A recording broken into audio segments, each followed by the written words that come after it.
And if you noticed in the overhead squat without the lift that their feet went out, the knees went in, and they had a low back arch, which is what we're really talking about, and their arms also fell forward, then doing the modified will also give you a little more information. So if you put your heels on top and you notice that their feet start to, go straighter, their knees stay in line, and, that maybe it cleans up a little bit at the hips, then, or maybe it doesn't, then you know that the primary issue is at the foot and ankle complex. If you notice that that yes, the lower body was fine, but the hip complex and the arm still fell forward, then you know that, okay, you know what?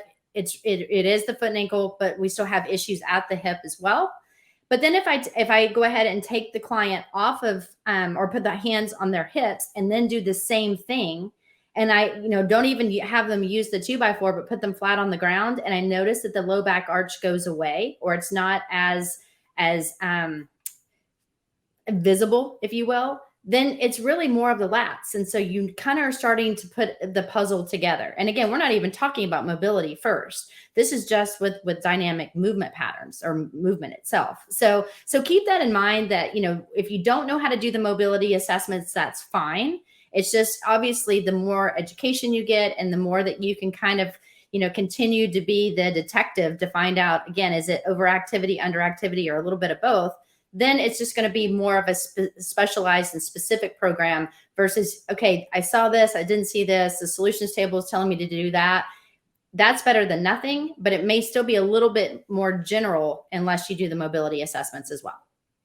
Yeah, and Wendy and I will both always give people advice when they go through their CPT, what's next. We're always huge fans of the corrective exercise specialist as one of the next, because everybody's going to have some slight levels of movement dysfunction and or significant, and really being able to take your skill set to another level and identify the root cause of it and be able to have, fun, engaging, targeted warm-ups, because everyone's going to need it.